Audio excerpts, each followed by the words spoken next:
13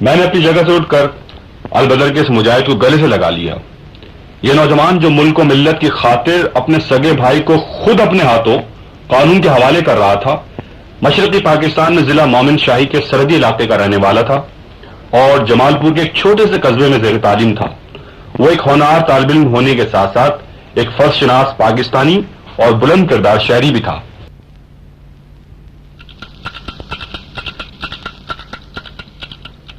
بالآخر تاریخ کا وہ المناک دن 16 دسمبر آ پہنچا، جب ایک طرف ریس کورس میں ہتھیار ڈالنے کی تقریب منعقد ہونے والی تھی اور دوسری طرف ڈھاکہ شہر میں البدر کے ہیڈ کوارٹر پر البدر کے مجاہد جمع تھے.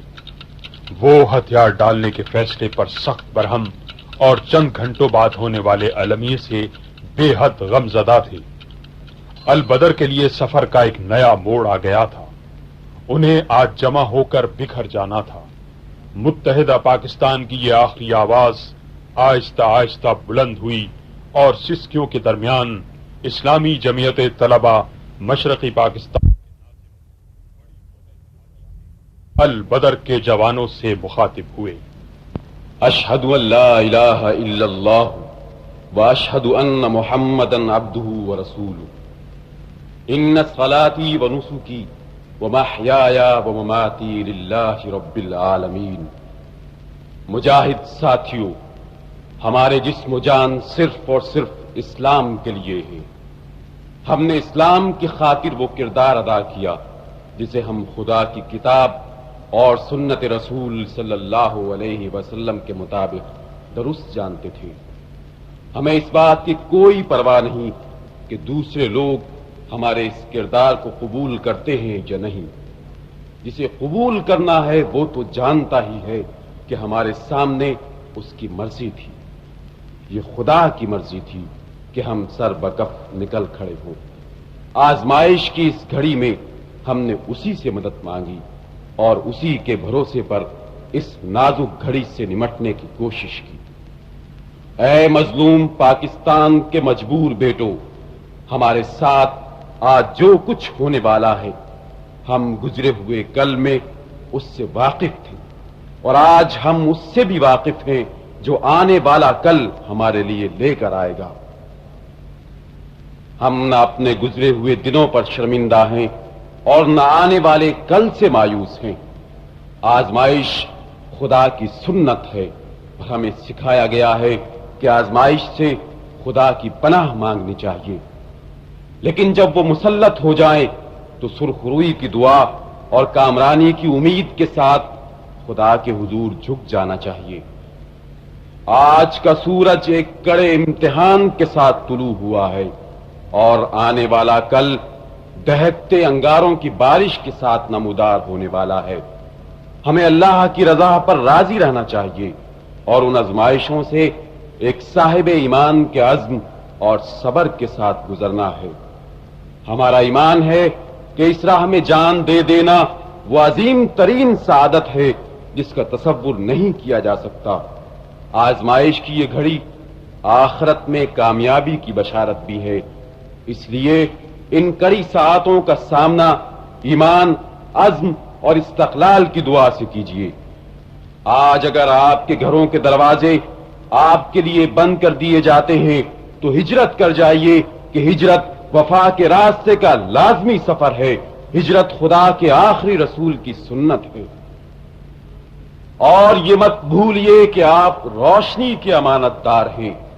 قرآن، سیرت اور کردار روشنی ہے. جہاں بھی رہیے اسی کے چراغ روشن کیجیے. میرے بھائیوں، کسے معلوم ہے کہ ہم میں سے کون زندہ رہے اور کون کس سے مل پائے. وہاں تو ملاقات یقیناً ہوگی، مگر اس دنیا میں بکھر جانے سے پہلے ان چہروں کو جی بھر کے دیکھ لیجئے اور ان سینوں سے آخری بار مل لیجئے کہ شاید یہ سب ایک بار پھر یہاں اس طرح جمع نہ ہو سکے، سوائے اس کے کہ ہمارا رب چاہے، اور وہ چاہے تو ہم یہاں پھر بھی مل سکتے ہیں. ساتھیوں، اب ہمیں ایک دوسرے سے جدا ہونا ہے. اپنے حواس جمع کر لیجئے، اپنے راستے متعین کر لیجئے. اللہ